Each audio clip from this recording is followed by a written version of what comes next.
Everybody,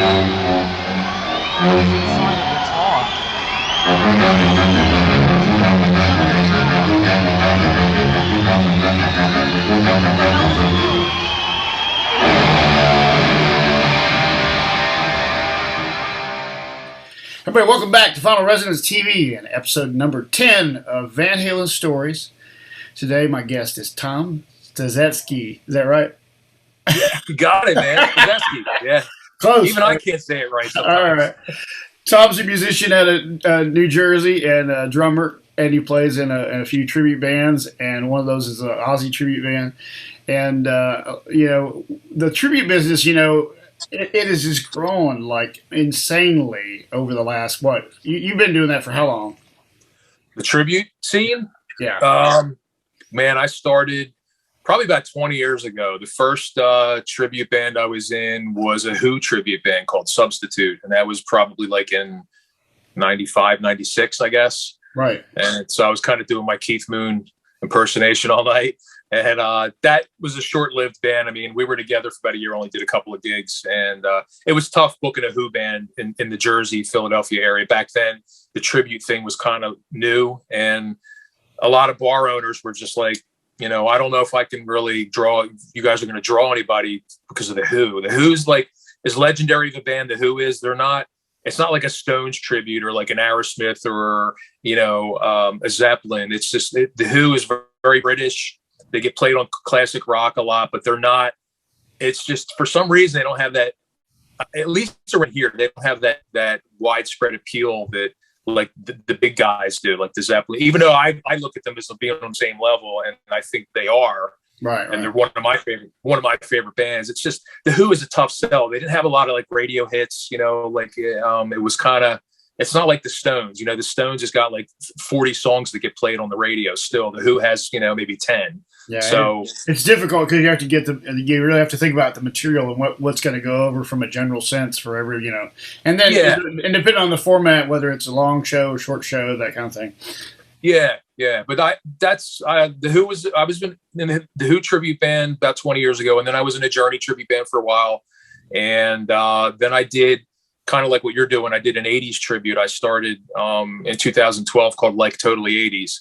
Mm-hmm. And that was pretty successful for a couple of years, but there was some like struggles going on within the band. I kept having band members that had to leave. A couple of people were going through some personal issues, and it just got to the point where I ended up having some other opportunities, and it just fizzled out. Just couldn't do it anymore. Yeah. That happens, man. That's one thing about the band business. That if you've been in it as long as you have and I have, is change is just an inevitable part of it, and you got to do what you do, So people have famous quote is, trying to get guys together for band practice is like herding cats. You know what I mean? It's just like, it's tough. And and the older you get, people have more responsibilities in their lives, and people leave. Like a couple of people left because they moved away for job opportunities, and finding other good musicians to take the place of people is not easy, because you can throw anybody in there, but you can't. It's hard to find good people. So it's a struggle. I was pulling my hair out trying to keep some of the bands together. And, I ended up just joining other bands eventually, except for the Abbey Road thing that I'm doing now, which I started. I really tend to just want to be in bands that are already formed, because I don't want to run the band. I just want to be a member of it. Right. Oh, I run the band, so I know what that's like. Yeah. It's a pain in the ass. Brutal. Right. God, it is brutal. So Tom's story is pretty cool, because Tom and I kind of met online because of a podcast I did with Damon Johnson from the Alice Cooper Band, where he was talking about his 1980 experience with Van Halen, and it just was on the Van Halen news desk last week, and it got a lot of attention on there. Just one of the clips anyway. But in that, we had a little conversation on YouTube about your father, who was part of the Cats, which was an opening band for Van Halen at that period. And, I want to go, before we get into your dad's story and that whole story in 1980, let's kind of go back to where you discovered music, Van Halen, and then your kind of the trans, going from Kiss and all those things that we always go through. I mean, it would seem like Kiss is the entry band for our age group. If you could just kind of give me a little background from the kind of very beginning when you started picking up on music and then up to your career. Yeah. Well, since my father was a musician, I was born, I was just born around music from day one. So like as a kid, I was, constantly hearing music in the house. And eventually when I got old enough, my dad would let me come to see his cover band in the '70s play down the Jersey Shore. He was in a band called The Exceptions, which were like one of the bigger cover bands in the area at the time. I mean, he was playing 6, 7 days a week, making a good solid living, just playing at the time, which was top 40. But by today's standards, it was classic rock. What we call classic rock. But back then, it was top 40. It was the Stones, Chicago, Mott the Hoople, anything that was on the radio, Queen, ELO. Everything, oldies, Motown, it was just one of those kind of bands, but they were just a good Frampton, all that kind of stuff.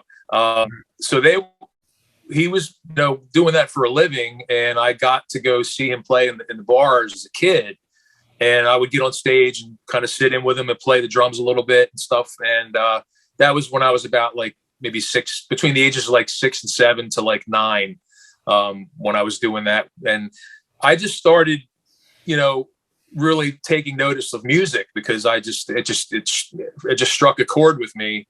I wasn't into like sports or anything like that. I was just, everything was music. And I would go through his record collection and be like fascinated with like the album covers that he had, everything from, like Pink Floyd stuff to, Crosby, Stills and Nash and the Beatles and, Zeppelin and the Stones and all kinds of stuff. And so what really hooked me was his band, The Exceptions, was learning Beth, and they were learning Shout It Out Loud off of Destroyer. They were already doing Rock and Roll All Night because it was a hit by this point, but this was like early '76, and Destroyer had just come out. And so I'm going through his records, and there's the cover of Destroyer, and I was probably between 6 and 7 years old at that point.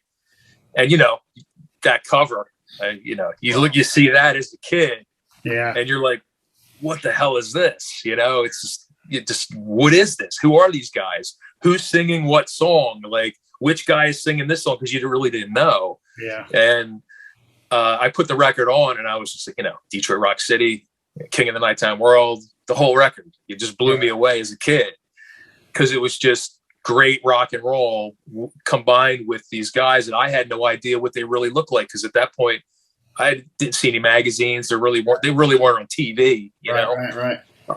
So that hooked me, and then I think I saw, I started seeing magazines. I actually saw what they really look like, and so then I was hooked. And my dad just, I just started asking him to take me to concerts. Like Kiss was the first one, which was Kiss and Billy Squires Piper, which was December of '77 at the Spectrum in Philly. And then I discovered Cheap Trick, and that was like my next band that I got crazy about, which was right around Budokan. And it was basically Kiss, Cheap Trick, and Van Halen were my first 3 favorite bands as a kid. And Cheap Trick was like my second show. My dad took me to see them in early '79, where they were still touring Budokan. And then my third show was Kiss with Judas Priest and on the Dynasty tour. So right away as a kid, Kiss, Cheap Trick, Kiss, and it was like I was on my way, and that just started it all for me. And Van Halen was really, if you want to get into that later, but like Van Halen, I heard Jamie's Crying and You Really Got Me, and I think Running with the Devil on local Philly radio, and it was probably WYSP or WMR. And I was just like, man, what the hell is this? It's like, the first Van Halen record, you hear that, it was like something from another planet. And I ended up getting the record, it must have been right around when it came out, because it was in '78, and it was literally right when they started really hyping those singles off the album. The Van Halen 2 wasn't out yet. So that was my introduction to Van Halen. Yeah, was your dad, it sounded like your dad, he played a lot of different kind of music, but what was his preference? Was it hard rock or classic rock? Or? He was a big Beatles guy. He was into, when he was younger, when he was playing actively in the 70s. And when he was growing up, he was, he was a Beatles kid, Beatles and the Stones. And he started getting into more of the, like the Pink Floyd stuff. He listened to a little bit of, there was like some like fusion jazz oriented stuff, Chick Corea's Return to Forever, Weather Report, those kind of bands that I noticed those records in his record collection, and I actually liked them as a kid too. It's just interesting music. It was just really weird and crazy. Right. But yeah, he was more of like he loved like Tom Petty and stuff, and he liked just like rock, and I think he probably was into like oldies and like all the stuff when he was a kid. It was all like the 50s rock and roll stuff. I didn't talk to him about a lot of that stuff as far as what he grew up on. I just knew that he was a Beatles guy and a Ringo guy.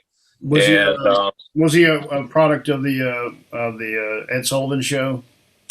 Yeah. I would say that's a pretty firm yes. I mean, it seems like anybody that's 10 years our senior or a little bit senior of us, that's their thing. That's their inspiration point, and kind of like ours is Van Halen or Kiss. There's a band that define those moments for those generations. And yeah, it's usually like it's either the Beatles or Elvis or the Stones or stuff like Little Richard, or Jerry Lee Lewis, like that early Chuck Berry, that very early rock and roll, right. Which I could totally see being a teenager in the 50s and just loving it. I mean, I would just totally be into all that. It's like you said, it's like Van Halen came out and it was something from another planet. That same thing for Elvis, when he hit the scene, everybody was just like, what is this? Yeah. How was that? And the Beatles, the way they looked, and it wasn't just one guy singing with a bunch of guys behind them. It was like four guys with four distinct, looks about them, and they all looked very, like they looked like they belonged together. It was like, I think that was probably really the first time America saw something like that. And then, the girls freaking out. And of course, every young kid that's seeing these girls lose their shit over the Beatles is like, I want to do that for them, So well, then you got. I think there's something about our age group is that the bands, having a band, having that outlet. We didn't have all the stuff, the distractions of today. So a band was one of those things you could do besides sports that you could get into. And if you got the bug with playing, that's what you did. You got your band together in your garage and you started playing gigs, and then next thing you know, you're 50 years down the road like us, and you're still playing gigs. Yeah, it's I don't know if it's a curse or a blessing. Sometimes it's one and both, right? It can be either way. Yeah. Well, you know what? I think it kept me out of trouble. I don't even know I didn't tend to like get into trouble as a kid. Yeah. I just feel like music was my whole life. I mean, in the 70s, and especially the late 70s and into the early 80s, it was just music and WWF wrestling. That was like those were my two, and video games, the arcade. It was like records, the arcade, and the bookstore, because I wanted to get my Cream and my Circus and my Hit Parader magazines, and I wanted to get my wrestling magazines, and anything else I didn't give two shits about. I didn't care what was going on TV. I didn't care about sports. I didn't care about, very little about movies, except for like Star Wars and all the stuff that we grew up on. But right. That's all. I was so obsessed with it. And I wanted to be a guitar player first. I wanted to be Ace Frehley. And so, I started out, I got my dad to get me a guitar for one of my birthdays. I guess I was like 9 or 10. And I tried that for a little while. And I kind of like, I could feel my way around the guitar a little bit and find notes and stuff. My fingers are really short. Mm-hmm. And so I couldn't stretch to do a lot of the chords. Mm-hmm. And so I got frustrated really quick. And then by the time I was like 15, I started bashing around on the drums whenever I would go visit my father, because my parents were divorced. So I would go over and visit him. And if he happened to have his drum set up in the living room, I would just start playing along to the radio. And I realized like, this is pretty easy to me. Like I think I get it, Right. And just started playing. I never had lessons or anything like that. So it's kind of like my journey into figuring out what I was going to do, as far as that does happen though, like you like you said, you have these innate, I don't know, you kind of fall into things that feel right to you, and that just happens. Yeah. that works, and you not only have the desire, which is a big part of getting through any hardships with it. You have you have a little bit of aptitude towards it, and that helps you get along down the road. So you start playing the drums, and then you're how old? You said 9. Well, I started trying to play guitar when I was 9. I didn't start the drums until I was about maybe 15-ish, I guess, right around 15. Okay. This ends up having your dad's situation where we go into the show with Van Halen. You're at 10 or so, right? What's that? You're about 10 when you go to the Van. Yeah. Okay. Yeah. So you're not playing the drums yet. I'm not playing the drums yet. No, I was an Eddie fanatic. I mean, I loved Alex too, obviously, but because my father was a drummer, so I paid attention to the drummers. But I was like an Eddie, Angus Young, Eddie, and Rick Nielsen from Cheap Trick. Like they were like, I was just attracted to guitar player. I just wanted to be the dude that was just banging out the riffs and playing the lead. That was really what attracted me at first, and I still love guitarists. I mean, there's a bunch of guys that I, I'm still attracted to that from a musical standpoint, but I just didn't have the patience to put in the time to really take it any further with guitar. So I gave it up, And so your father's band, Cats. Now I tried to find some stuff, and I don't know if I found the right things or not. What kind of band was that? The Cats. They were like well, by the time that the record came out, they were sort of transformed into sort of a wave band, kind of like the Cars, that kind of like very, very late 70s, early 80s, new wave-ish kind of sound, power pop-ish in some spots, guitar, loud guitar in spots mixed in with synths and keyboards, catchy songs. They didn't start out that way. They kind of started out, like I have demos of them from like 76 and 77 and 78 where they had started out, they had more of like a Philly rock sound. It's hard to describe, like they were more like, like the Philly bands, like the Hooters and like the A's and I'm trying to think of who else, like Robert Hazard. They were kind of like new wave-ish, and that's kind of where I think like my dad's band evolved. Like everybody kind of progressed into that sound by the time the late 70s rolled around, because of just what was happening. The scene at the time was Blondie, the Cars, the Knack. That was what was happening. And my father's band was a little less new wave and a little more just kind of like melodic rock. Mm-hmm. And what happened was their producer and the record company, the producers that the record company put them up with, wanted to mold them more into a modern sounding, like the new wave band, like the Cars, probably because they thought that's what would sell. So the band wasn't happy with that, but they went along with it. A lot of their songs were in pre-production when they were recording the album. The songs were ripped apart and put together again. And the producer made a lot of changes to a lot of the stuff. Now I like the record as it is, because I just, even if it wasn't my father, I like that kind of music. I'm really into like that whole scene. Mm-hmm. So if I stumbled upon this on the internet or had the record as a kid, I would have liked it anyway, because I feel like the songs are decent, and it was a fairly strong record for that kind of music. But the band was not real happy with it because they felt that they were changed. Like the record company and the producer really just kind of, why did you sign us? If you like the band the way they were, why did you sign us? And I feel like the record company signed them because they felt they could mold them into something a little more marketable. Sure, Yeah. And it was typical, that period they would do development deals, those kind of things, and try to develop people into what they thought was going to be the strongest thing for them. So your dad's band gets signed, and they how many albums did they have, and on what labels do you remember? Well, they only ended up doing one record. They got signed to Elektra. Okay. They ended up doing, what happened was, locally here in Philly, there's a radio station called WMMR, and they used to do this contest called the Breakout Contest, which was local bands would send in their original songs, and I guess like 10 of them would get picked, the best ones, and then they would put out an album. WMMR would put out an independent record, which I have a few copies of it, with all the bands on it. And what they would do is they they would have a live kind of battle of the bands thing where the bands would all compete against each other. They would each play, 3 songs or whatever.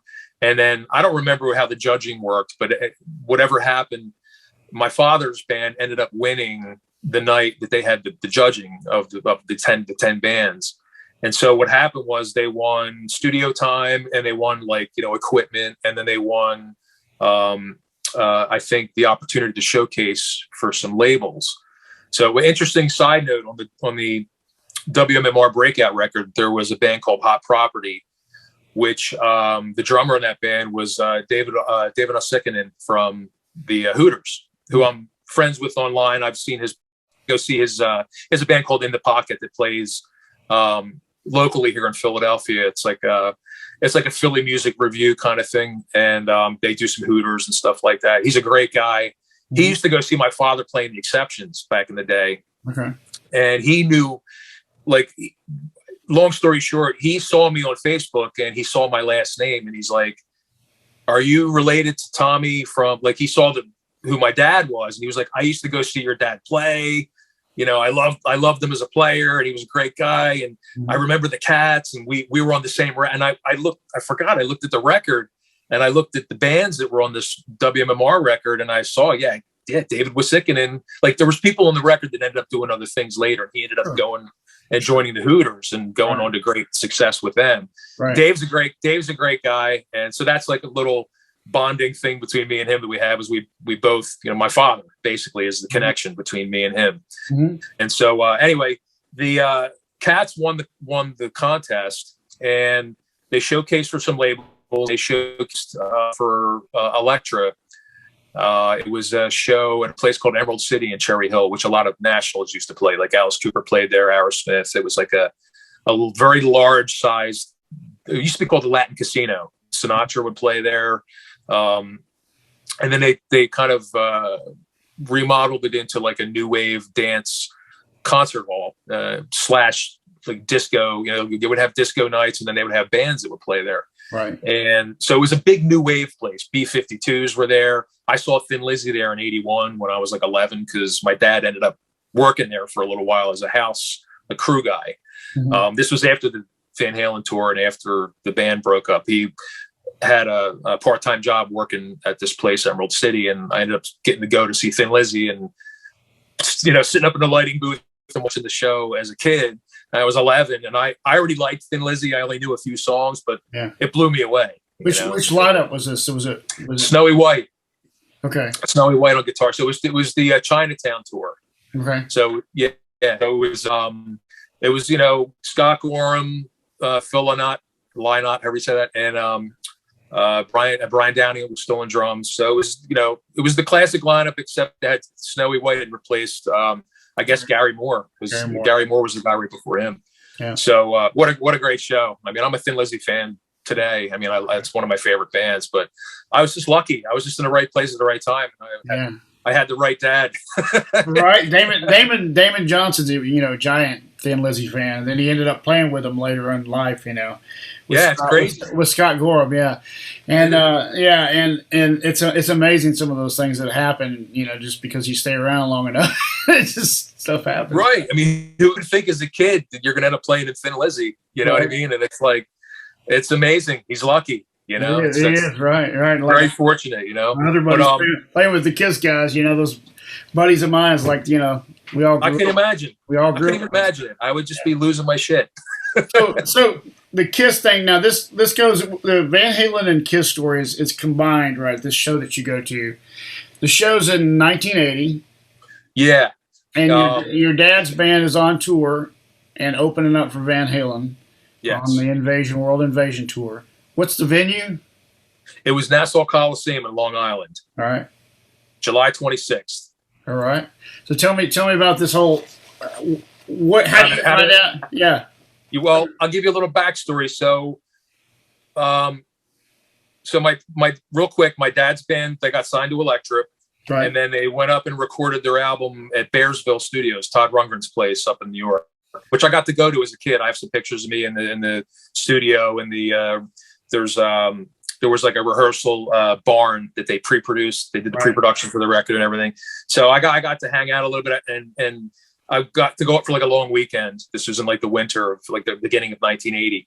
So they did the album, and the album was, you know, in the can. And then my dad's band Cats was doing like local, you know, bar gigs in the Philadelphia area. And there was a night when I went to see them at a place called the Bijou Cafe. And that's the night that they found out that they got picked up for the Van Halen tour. So I was like in the dressing room, and they were all cracking the champagne and, you know, freaking out because they just got word that they were picked up for the tour.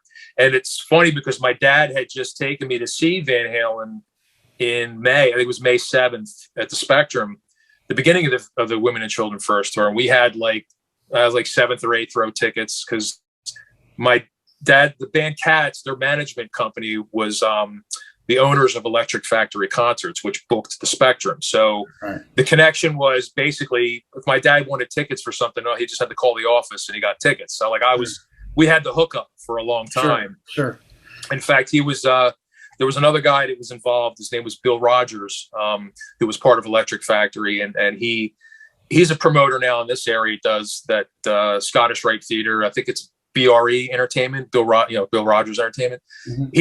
My dad was pretty tight with him. Like, you know, he had a good relationship. And so I remember him always calling Bill as a kid when my dad wanted, like, if I wanted to go to a show, he would just call Bill and say, hey, you know, can you hook us up with tickets for whatever? So we would always have like tickets in the first 10 rows for like AC/DC and Cheap Trick and all my bands. So like I was very fortunate. And Bill, if you're watching this, thank you very much.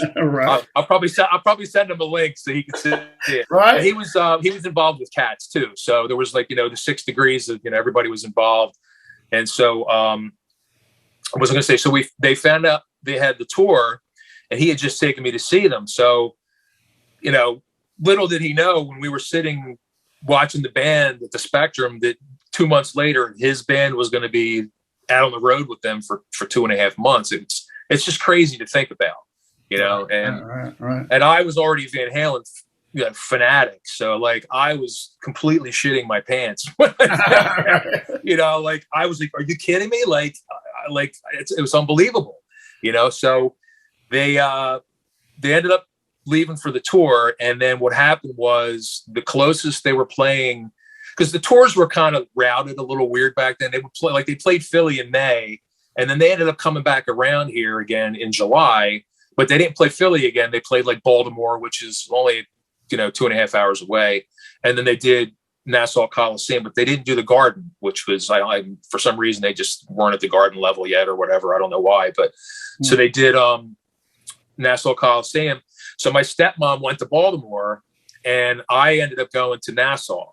And so that's like, she saw my father open the show down there, and I got to see him open the show up in Nassau. And it was tough because my stepmom at the time, my father had left for the tour. They had just gotten married. They had just had, they had a 2-year-old. My brother Justin was only like about 2 years old at the time. So he was leaving to go off on this tour, and he had a 2-year-old and a new wife at home. Right. And so, you know, money was tight, all that, the typical stories. And so it would have been cool if we were able to like go out for like multiple shows or fly out, but the money just wasn't there to do that. So I had to see him close by. So Nassau Coliseum was the show. And my stepmom's 2 friends, Judy and Linda, just said, we're going, we're going to drive. They drove me. It was in July. It was like 110 degrees in the car. Long Island Expressway. I mean, it was like, it took us like 5 hours to get there. We're sweating our ass off, hoping we got there, but we ended up getting there. And, you know, the whole time I'm just freaking out because I'm like, I'm going to get backstage tonight. And like, you know, I'm hopefully going to meet Van Halen, but, you know, I'm going to get to see my dad play on this big stage and, you know, open it for my favorite band at the time. And it was just what a crazy day, you know? And yeah, I mean, what did you, I mean, because up to that point, you'd only seen your dad play locally, right? Yeah.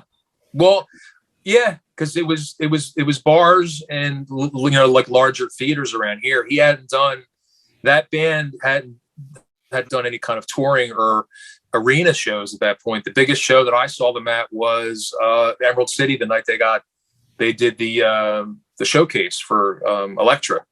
I think they did a show at the Tower opening for Bill Bruford's UK or something. I think I have to double check on that. I don't remember, but they had not done any big arena shows, and for the tour though, they did. The Tower Theater was closed for renovations at the time. And so since Cat's management company were basically the owners of the Tower, they put Cats up in the Tower so they could rehearse for like 2 weeks to get prepared to play on a big stage. So while the Tower Theater was going through renovations inside, they were there, like secretly rehearsing for the Van Halen tour for 2 weeks. So I got to go hang out there and like walk around the backstage of the Tower Theater, and which was crazy because I'm standing on the stage at the Tower and I'm like, 10 years old, and I knew Kiss had played there twice in '75, and then you had Bowie, but I'm standing there looking around like, wow, Kiss was on this stage, like 5 years ago, during the Alive tour. Right. So I was like soaking all that up as a kid, just like, oh, I can't believe that I'm, like you just get this energy from that, you feel it, you just, maybe I'm weird, I don't know, but I felt like the connection to like the history. I was like standing on this stage that so many people had stood on, and as an adult, I can appreciate it more now. Yeah, I know. I mean, I was gonna say as a child, I mean, you were still appreciating it, though. You were saying, so I did. You still felt like you knew that something. I knew it was a big deal. Yeah. Oh yeah. Yeah, it's a big deal. You know this when you get to play somewhere now. That you walk in a room with some history, and you get to play on a stage that your heroes played on. They played on it, and you're in there playing. Yeah, it's like a really cool trip still, right? I mean, to be able to do that. Yeah, and that's what makes me sad is when they knock down a lot of these places. Like the Tower's still there, but I think it's going to be. I hear it's been sold, or it's going to be renovated, or knocked down, or something's going to be turned into something else. But like when they knocked the Spectrum down in Philly, I mean, God, I'd seen so many shows there. As a kid and as a teenager, I practically lived there. There was a concert every other week. It was Rat or Motley Crue or whoever, Triumph, everybody. I just went to so many shows there in the 80s. And just to think that building is gone, it's just, and the energy that was in that building and all the history that was in that building, and even like the Flyers, the hockey stuff and sports things and stuff, just everything that happened in those walls. I mean, I know it's just concrete, but there's an energy to that, and you know what I mean? I was in South Carolina where I grew up for during the late 70s, and Kiss had, that's where I saw Kiss in '79. Yeah. The Carolina Coliseum there. And I was back over to see Wolfgang Van Halen at a smaller place there in town. Yeah. And I hadn't been back since I left 25 years ago. But I had to go to the Carolina Coliseum and just walk around, Yeah. It's like going back to your old high school. This is where my first rock shows were, man, where my uncle took me when I was, 10 years old or whatever. So, yeah. 1980. It's important. I mean, you have a connection with it. And that means something, it's just, I feel like it means something. And when that's taken away, I mean, you can't take away the memories, but when the building is no longer there and you can't drive by there or you can't go see shows there anymore, it's a weird feeling. It's just like, I don't like that. I hate that history gets destroyed like that, but what are you going to do? It's the world we live in. It's progress, I guess. So take me through the day in 1980 when your dad opens up and you go to the show. You're going down there, like you said, you're headed on the freeway. You get there, then what happens? Well, we pull up, and we pull up to the arena, and this is in the afternoon still. So like it's probably, I don't know, like I think we got there like 5 o'clock, something like that, and there was some scattering of tailgaters and people outside. But so we walk right up to the doors, and we find a security guard that, we tell them who we are, and we had I think we were told to give them a name. And so I guess they got on their walkie talkie or whatever and said who we were and who we were asking for. And then they let us in. Mm-hmm. And we ended up getting our tickets, and we didn't get backstage or anything like that until after the show. So all of this was going on like pre-show. We were just in the arena, and we just ended up, going to our seats, and we were inside probably. I'm thinking it was maybe an hour before the doors opened, or a half hour, if I remember. My memory's a little hazy, but with the timeline. But so we were there, and we were just, we got in our seats, and we had seats that were probably maybe 2 or 3 sections from the stage on the very first tier, the very first level. So they were decent seats, and we were just waiting for the show to start. And so, it was just a weird feeling sitting there knowing, like, I'm good. And when those lights go out, my dad is going to be on that stage with his band that I've seen in bars, right. And they're going to be, on this gigantic stage in this arena that I'd never been in before. And, so lights go down, band comes on, and I'm just, just soaking it all in, just watching it. And, if I remember right, the crowd reaction was decent. It wasn't, like, they didn't tear the house down or anything, but I remember him telling me there were some rough gigs on this tour where they were getting batteries thrown. He got hit with batteries. He got hit with pennies. People were throwing pennies, bottles, firecrackers. I mean, it was like, I don't remember if they ever actually got booed off the stage, but I know he told me there were times where it was just like they could not wait to get the fuck off of the stage because they just thought they were going to get killed. Right. And it was a mismatch because it makes me think of in Philly in '79. I guess it was Rush was on the Hemispheres tour. It was maybe been '78. Blondie opened up for Rush, and they got booed off the stage in about 15 minutes. Right. And it was like, and you think about it, Blondie opening for Rush, like who the hell thought that was a good idea, And the Van Halen tour, I feel like my father's band probably would have been better off opening for like around that time, Blondie, the Cars, maybe even the Kinks or the Knack, those kind of bands were a little more in the crowd would have been more receptive to my father's band. Still not as bad as Hendrix and the Monkees. Oh man. So that mismatch.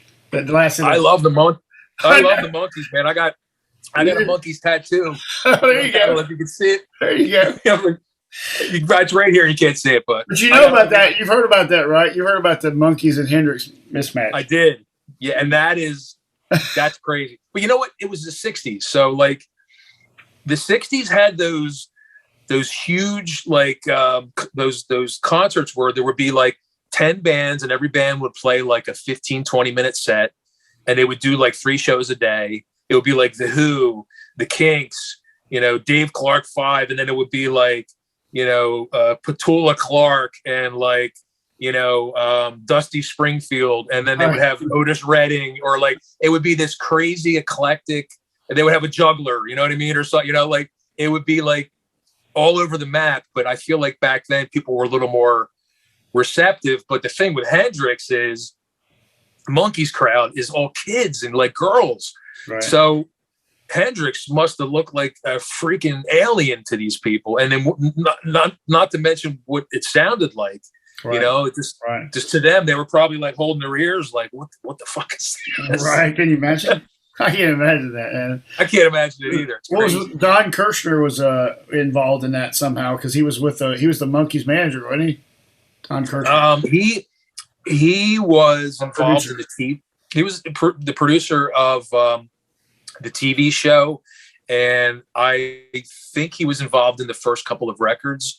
And somewhere along the way, like the guys in the band wanted to start doing their own songs and not doing the Neil Diamond, the Carole King stuff. Yeah. And they had a disagreement with Kirshner, and that's when they ended up splitting. At some point, they split with Kirshner and did their own album, which was Headquarters, which is actually a really good record. It did have some hits on it, but that was, Kirshner, they were like the manufactured band. Even though they could, there were some talented players in the band, they were still, they were still put together. Precursor of the country scene. way down the road, right? Where you're getting all these all-star studio guys to do all the stuff in the studios. And I mean, that's always been going on, to some degree, but since a lot of '70s stuff. Like Muscle Shoals here, just right up it's a big part of that. So your dad comes out, he plays, and what do you think after that's all said and done? Well, I was just I'm just soaking it in, and I was just like, wow, I can't believe that just happened, you know? So, and then I'm waiting for Van Halen. And because Van Halen at the time was Van Halen, Cheap Trick, and Kiss were my 3 favorite bands. So, you know, I was just freaking out to see Van Halen again because it would be the second time I saw them. And so I was just as excited for that as well. So, you know, they come out, they do their show, you know, blows me away, obviously, you know. And this is your first time seeing them too live? Second. Okay, so once. Yeah, because we saw them in Philly 2 months before. Yeah, that's right. You said that. Yep. Yeah. So, and I still regret that I didn't see them. If I had known, I probably would have asked my father to take me. But when they played the Tower with Journey and Montrose in '78, and then they came and did the Sabbath show at the Spectrum, and then they came back and headlined the Spectrum on Van Halen 2. I didn't know about any of them. I don't know where I was. Like, I don't know if I just didn't hear the advertisements on the radio or what, but I had no clue that they were playing, or else I would have tried to get my dad to take me to one of those shows, and maybe Van Halen 2 would have been the first time, but it wasn't meant to be. I still kick myself over that because I would. You know what's funny is I was talking to Mike Simmons on my very first episode of this, and we were talking about how we didn't hear about regional shows back then. We didn't know about like the Atlanta show or the in my neck of the woods, or you know, they didn't. I guess they didn't advertise those on the radio in our neck of the wood because they just advertised ours, you know. So you didn't even think to go to another town to see them. Yeah. Much less if you even heard that they were coming to town. And then it was like, could be a month away, you know. Like I think when Van Halen came to Birmingham in '84 when I was living there, they announced that just before New Year's Eve. And it was January 29th. It was 30 days away. Wow. Yeah, they didn't even. I mean, it was like literally. I mean, one day I'm like wanting to see Van Halen, the next day it's like, oh, is it going to be your next month? Yeah, that's pretty close. Yeah, it is. It was pretty close, but that was the beginning of that tour too. It was one of the first dates on it. But okay. But yeah, it was just different how we found out about stuff back then, and where you didn't find out. Yeah, well, I think because everybody forgets, how there was no internet, right? And TV was very limited. You really didn't, you would see concert ads on TV every once in a while. Kiss was big on that. Like I remember seeing the commercial for the Alive 2 show at the Spectrum. And, I probably didn't sleep for 3 days after seeing that commercial. I'm like, I was like, because it was the Alive 2 promo and and it was like, and that you didn't see bands on TV back then. It was like, if you didn't see them on Don Kirshner's rock concert or Midnight Special or ABC's in concert, or, some other random show, you really didn't see, there was really obviously no MTV yet. You didn't see them videos or concert footage hardly ever. Saturday Night Live, maybe but that wasn't like the same thing. So I had that discussion too before about how you didn't see their faces. Yeah. And if you saw their faces, it would be on the record sleeve. It'd be one picture, right? Yeah, and you'd have to move it around if you wanted to pretend that they were moving around on stage. Like as a guitar player back when I started playing guitar, it was like you couldn't learn the licks unless you did it by ear or see them or got the music somehow. Now it's like everybody can teach you the thing online in 5 minutes, but back then.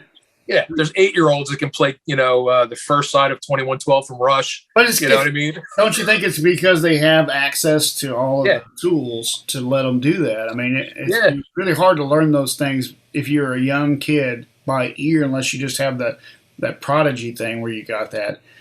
Yeah, I feel like you have to have some talent to be able to do it, obviously. But at the same time, if you've got somebody teaching you every step along the way on a YouTube channel, this is how you do this is how you do that.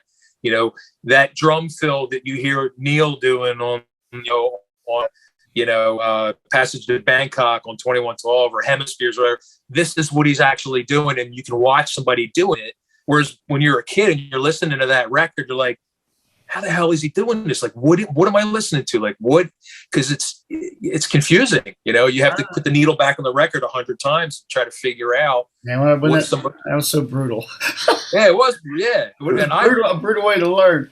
It was, and I never had lessons. Like, I never even my dad would just show me some stuff here and there, but I never took regular lessons. I don't know theory. I don't know how to read, nothing. Everything I learned was from playing the records and just memorizing stuff. And just, it's just up here and just hearing a guy play something. I know what he's doing. Like, oh, he's doing that or he's doing this. And then I knew how to do it. But, I wish I'd taken lessons. I wish I had tried to figure out stuff. But as a kid, we didn't have the tools, like you said, and that goes back to like the pre-internet and everything with bands and the mystery that was there. I feel like has been missing for, probably. Yeah, like when you go see Van Halen in 1980, you don't know what the stage show is going to be about. You don't know what kind of set list it's going to be. It's all a surprise. It's all mystery coming into that. And even what the stage looks like, because all the magazines were 2 or 3 months behind in print. So, you would get, Circus come out and you were going to see Van Halen next week, but yet there were no pictures from the new tour yet because the tour just started or whatever. And so Circus wasn't going to have pictures, or Cream wasn't going to have pictures of the new stage show for another month or two. So you literally would go to the show and you would wait for that curtain to drop just so you could see what the stage was going to look like, and that was exciting too. Well, yeah, like that 1980 show that you saw, they had all the stacks of speakers and it was from a military motif and big bombshell. And what do you remember about it? What stuck out to you on that show? What stuck out to me was the two classic Van Halen, like the VHs on either side. Alex's white drum kit and the keyboards, because I was like, oh wow, they're gonna for when the Cradle Will Rock, like Mike goes over and plays the keyboards, and I'm like, that's pretty cool. It was just something different. But I was always intrigued by like what they were wearing and like what spandex was Roth going to be wearing, because you see all these pictures of him like with the iconic black and white striped ones from like Van Halen 2 or the first record, like you're always wondering like what's the look going to be for this tour, or like when they come out, or and I saw them twice that year, so like are they going to wear the same thing? And Eddie had the blue jumpsuit on, I think, the one time, and Dave with the big giant furry leg warmers and all that stuff. It's funny, I'll mention that I remember when my dad took me to see him in Philly the first time, and we were like 7th or 8th row, and he drops me off at my mom's house, and my mom was like, how was the show? And my dad goes, we were so close that we could tell what brand of socks the lead singer had shoved down the front of his pants. Right. And my mom was like, oh really? And I just laughed. I was like, oh my God, I was embarrassed. Right, that's hilarious. Yeah, it was funny, but it was great. It was a great time. And so, so then getting back to that night, I was just blown away with the Van Halen show, obviously. And then, of course, they're done playing, and like my heart's racing because I know we're going backstage. Like we're going to go back. I don't know what's going to happen. I had only been backstage at a concert like that one other time, which was Cheap Trick in '79. Mm-hmm. This was another fluke. It was Cheap Trick when they were still touring Budokan, which is like May of '79. Dream Police hadn't come out yet. So my dad takes me to see them, and we're walking down the Spectrum steps to the floor, because our seats were on the first level, but we had to go down a little bit. So we're on the steps, and one of the security guards at the Spectrum recognizes my dad from his bar band, The Exceptions, because he would go down to the Jersey Shore and see them like every weekend. He's like, "Are you Tommy, the drummer from The Exceptions?" And I was, "Oh," and then they knew each other. And my dad, so they're talking, and the guy was like, "Let me see if I can get you and your son backstage." So we follow him down. We go down the floor all the way to the front of the stage, and I'm standing there, and like there's Cheap Trick's banner, and like the opening act just got done playing, and it was Graham Parker and the Rumor was the opening act. So they were clearing their stuff off the stage, and I'm just standing there, and all of a sudden the guy goes back, and he comes back out. He goes, "Follow me," grabs us. Me and my dad were walking down the corridor to the backstage area, and I'm just flipping out because I can't believe this is happening. Right. So such a freak fluke, just the right place at the right time as usual.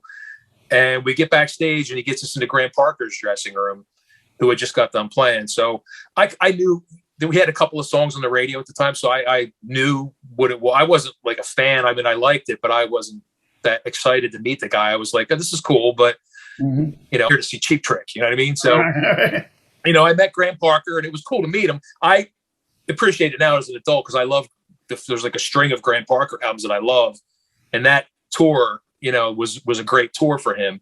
So as an adult, I'm like, damn, you know, I met Graham Parker. I would have appreciated it more as a kid if I knew now than what I know now. Right. But so we're again just timing the universe working in its weird way. We're in Graham Parker's dressing room, and at the same time, Rick Nielsen happens to be in his dressing room talking to him. We weren't in Cheap Trick's dressing room. We were in Graham Parker's dressing room.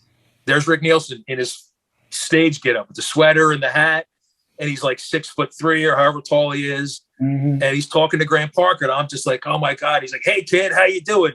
And he goes, I'll arm wrestle you for a guitar pick. And he puts his arm up in the air, and I put my arm up, and he's like struggles with me. He lets me beat him, and he whips out a guitar pick out of his sweater and gives it to me. And he's like, yeah, I hope you enjoy this show. And I'm like, oh, yeah, I'm crapping my pants.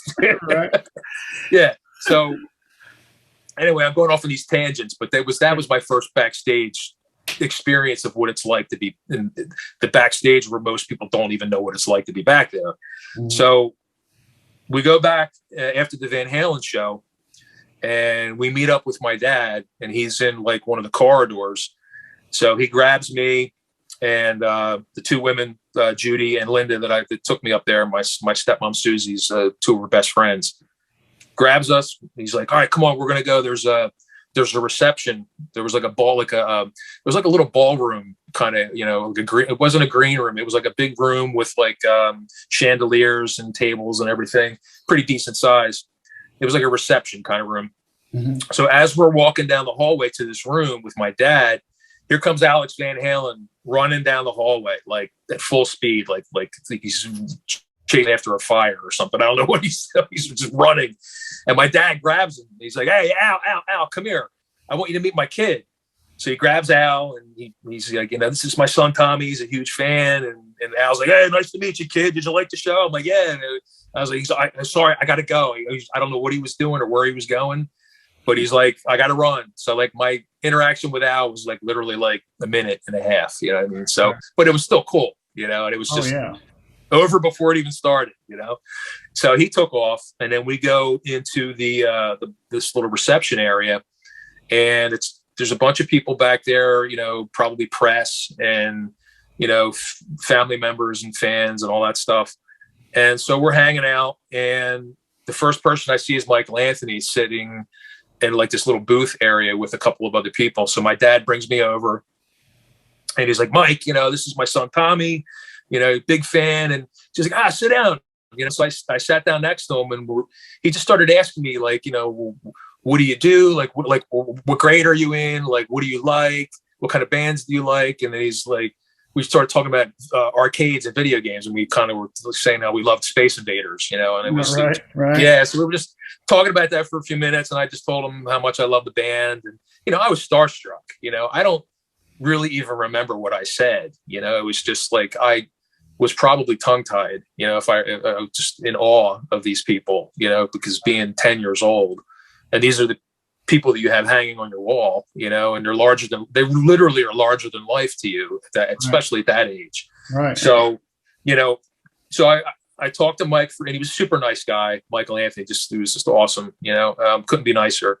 And we get up, and then I see Eddie talking to some people and signing some autographs. My dad brings me over to Eddie, and same thing, you know, hey kid, you know, thanks for coming to the show, and your dad's great. He's a cool dude, you know, like you would talk to a 10-year-old, you know, like just trying to be, you know, nice, and super nice, really cool. And again, it was crowded. So their attention was being diverted in a lot of different directions. So I really didn't get a lot of good, solid one-on-one time for more than, you know, a minute or two with most of them, because they were just so being pulled in 100 different directions. Right. So, you know, talked to Eddie for a couple of minutes, told him I was, you know, I wanted to be a guitar player at that time. So I was like, you know, I want to be a guitar player. I love your playing. And then Roth was maybe, you know, like maybe 10 feet away doing the same thing. You know, had a crowd of people around them. And so Dad brings me over to Dave, you know, and Dave, you know, hey kid, how you doing? Boozy boozy bop. So, he's Dave. With that, he's Dave, man. He's Dave, and again, starstruck, I'm just like, this is freaking David Lee Roth standing in front of me, right. And he was cool, but he was doing the court jester thing, like entertaining everybody around him, and so, but he was nice, he wasn't like a dick or anything. He was cool. I was a 10-year-old kid. So he was, right. He was real nice to me. And so I had these brief interactions with all the guys in Van Halen that night. And then we were kind of just hanging out, watching, like we were in the room and I was watching them from a distance, dealing with, people coming up to them and asking for autographs and stuff like that. And then I saw these two other guys in the room signing autographs with people for people. And tall guys, dark curly hair. And I'm like, who are these guys? And it was from, like I was probably 25 or 30 feet away. I really couldn't see who they were. I just saw that they were somebody. And I'm looking over and I'm like, just trying to figure out who these guys are. And then it's funny, like literally I saw Gene Simmons stick his tongue out for somebody. Somebody asked him to stick his tongue out.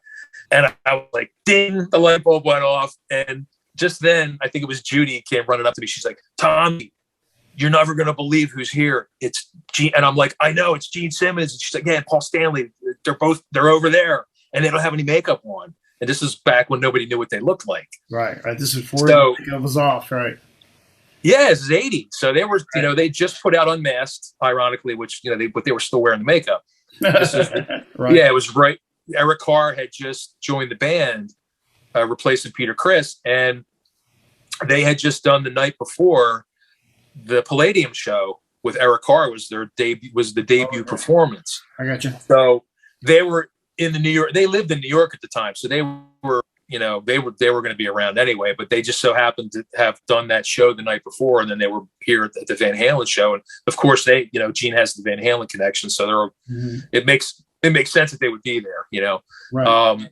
So I go up to them and, I get an autograph from Gene. I'm literally like, I'm shaking, cause it's just like, it's so overwhelming to meet all four guys from Van Halen. And then I'm meeting Gene and Paul from Kiss. And I'm seeing them without the makeup. And I'd never seen, had no idea what they looked like. So I'm like looking at them and just trying to soak it in. Like, this is what they look like. Like, and I'm the only kid in school now that knows what they look like. Right. Which is a whole nother story, going back to school that Monday morning and trying to tell my friends about everything that happened. But that's another chapter. But so Gene signed like the back of like a canceled check that I think Judy or Linda had, and there was just a piece of paper that was on the table, the stationery, that I got Paul to sign. So somehow over the years, I lost the Gene autograph. I don't have it anymore, but I still have the Paul one. And I sent you some of the pictures that I sent you, which you'll probably splice into this video. There's a picture that says to Tommy, Paul Stanley. That's the autograph I got that night at Nassau. Awesome. And I didn't get any of the guys at Van Halen's autographs that night because I had gotten them from a letter that my father had sent to me. And I was just like, it's just so weird because I wasn't really, as a 10-year-old, and I don't know why, I kick myself to this day for it. I was so wrapped up in the moment and starstruck that, I mean, like now I should have grabbed something and gotten their autographs, even if I already had their autographs or whatever, or my dad was going to get them for me. I should have gotten them when I met them at that moment, because, besides the Paul Stanley one, it has the sentimental value of this is the signature I got that night. You know what I mean? And I wish I would have done that. And not bringing a camera either. I don't have any pictures from any of this. Like, I don't have any backstage pictures at all. And I remember saying to my mom and even my dad, I'm like, what the fuck were you guys thinking that you didn't send me up there with a camera? And it's not like today where you had cell phones, cameras, like, it was like, it would have been like a Polaroid or an Instamatic, but we had one, but like you weren't allowed to bring cameras into the shows, but like I would have been able to bring one backstage because I had a backstage pass. So I was just, if I have any regrets about the night at all. It's just that I didn't have a camera. And it's funny because even the guys in Cats, I don't think those guys brought a camera on the tour. I have all these other things, but I don't have pictures of them. Like, I can't even, like, the one guitar player passed, Danny passed away a few years ago. And I remember him telling me he had some board recordings from the tour of Cats opening for Van Halen. And he was always like, I'll get them to you. They're in a box. They're in my attic somewhere. You know, I'll eventually get them to you. And he says, I think I have some pictures too or something, but I never got the chance to get anything from him. And I'm been meaning to contact he's got a couple of sons, I think. And I want to see if I can figure out a way to get copies of any of this stuff. Cause I'm like an archivist. Like, I want everything I can get my hands on, anything, that's know? Yeah. That's why I do the show. I'm basically archiving, all these memories that people have. And, these are things that I wanted to know too, all these things that I've, all these stories that people have, tell you, you'll hear these stories. I heard these stories from like Damon years ago, when he first got in 95, when he was touring with them. So, once I got to this point, I thought, well, this is obvious. I want to bring him on and go through this a little bit more in detail because I didn't ever have a chance. He was on tour the whole time, it's like, it's kind of like you're talking about with your dad, you just get busy with life, and it's hard to nail that down, and having a picture or whatever means a lot, later on. And it's like, it does. It's a big deal. Well, it is a big deal. And I'm always looking on YouTube on Google too, for any images I can find of any concert ads that mention Cats. I found a few things. I sent some of them to you, some of my own, like an original copy of. There's a YouTube video of a radio ad. I forget what it is. I have to look it up. I have it saved on my phone, but it was like a concert ad on the radio from 1980, and they mentioned they say the Cats. It was Cats, but they go the Cats, Right. And so that's really cool. And I only found that like maybe a year and a half ago. It's like sometimes this stuff just gets uploaded. Somebody has it laying around and they decide to put it on YouTube, and it wasn't there 5 years ago, but here it is now. And so I'm always checking because I listen to that and I'm like, oh my God, it's like audio proof of like the tour. And they mentioned my dad's band, and unfortunately, a lot of the concert ads that you see that are posted on Google, like images and stuff like that, it always says like Van Halen plus special guests, or like the concert stubs don't say the opening act, like they almost never do. Right. So it's really difficult to find,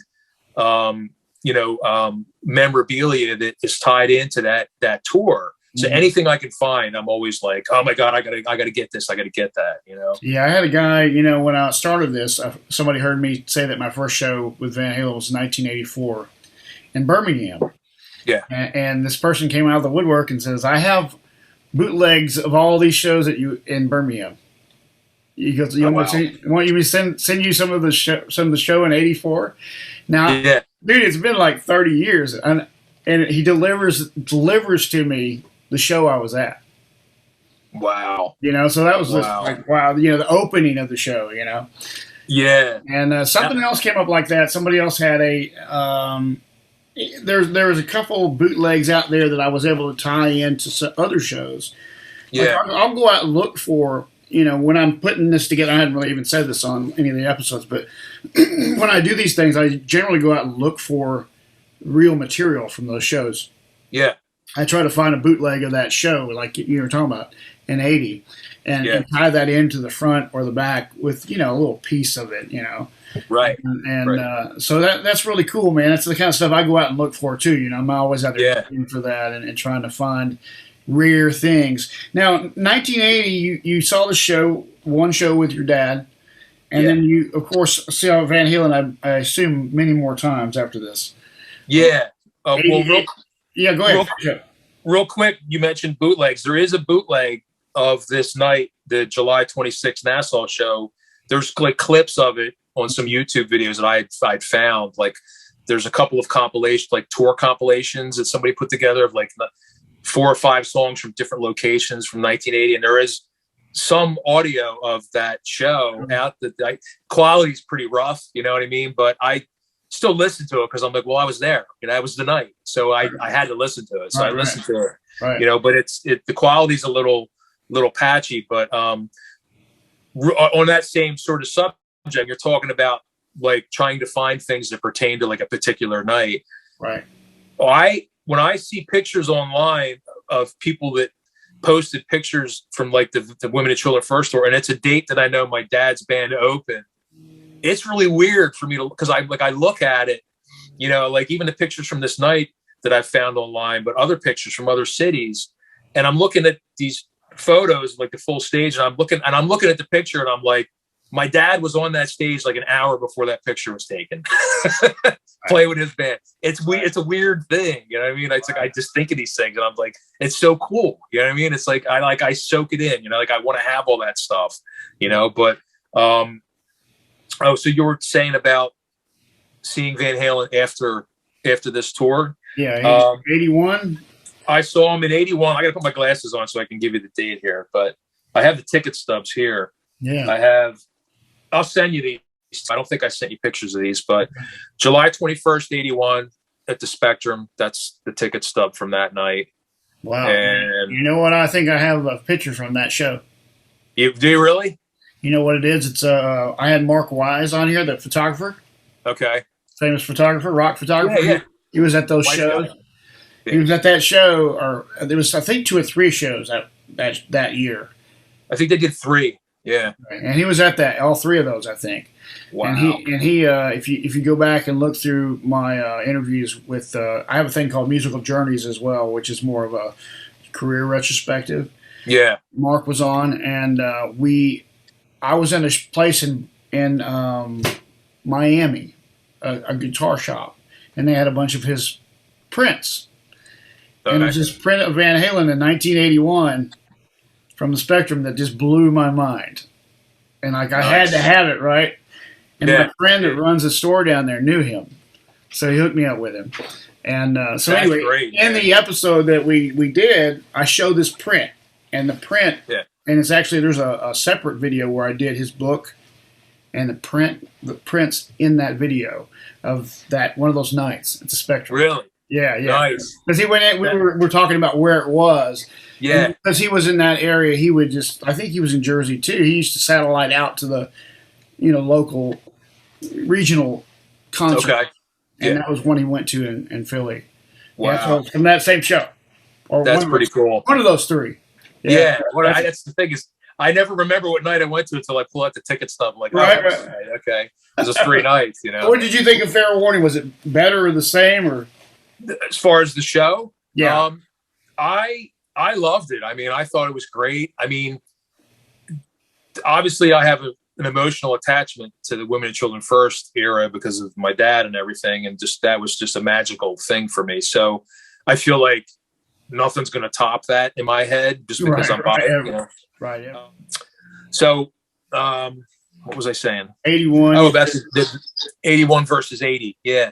I was such a big fan that, I was so psyched to see them again in 81 that I loved it. I mean, I love the album Fair Warning. I was just like, wow, this is, it was a weird record. I mean, I thought it was like darker. Right. And there was just something about it that I couldn't put my finger on what was different about it, but it's genius. I mean, I love the record.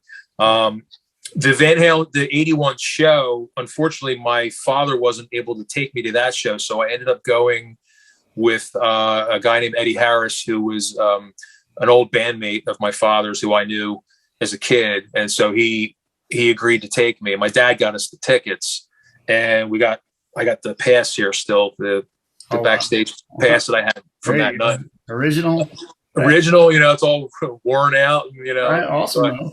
Yeah, but people love those things, man. I'm blind. They trade those. And I know. I still got it. Right. So you'll see the pictures I sent you have a lot of my 80 passes from my dad. When my dad came home from the tour, he must have had like 20 or 30 backstage passes from the tour, all stuck all over his suitcase.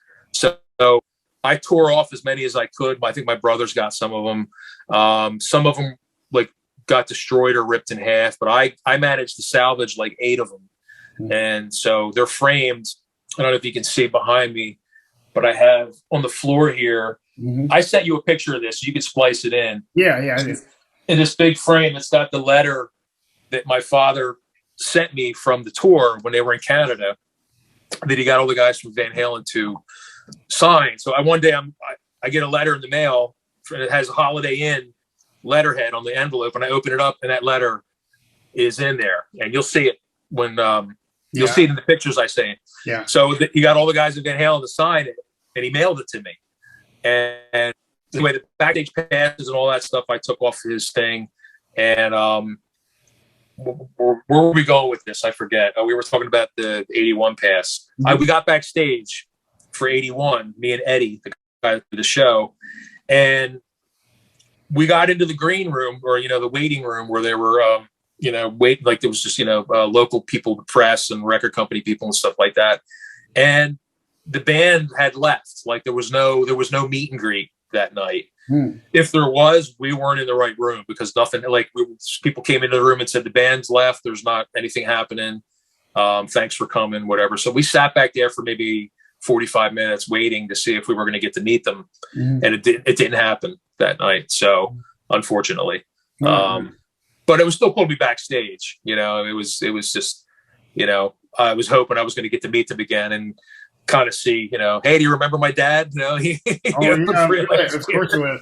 What I was thinking about too is in '81 they had, I had this discussion with another guest, and we were talking about the unique stage backdrops that Van Halen used in the day, and how backdrops have given away to LED screens.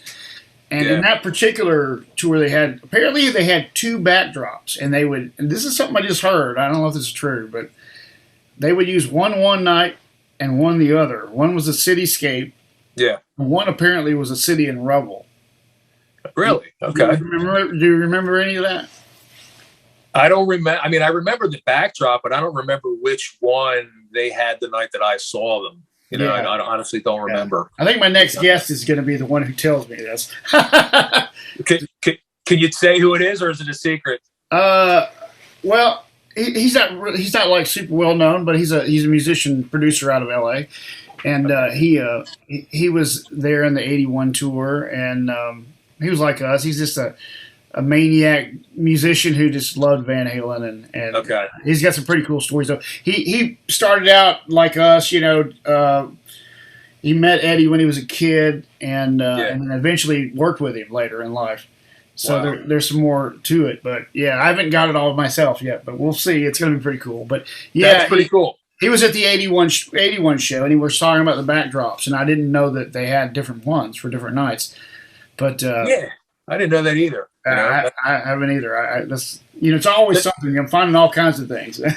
Yeah. Well, the thing that really stands out to me about that show, and especially when you see the videos on MTV, when MTV first came out, and they had the 3 videos from Oakland, Unchained, and Is This Love?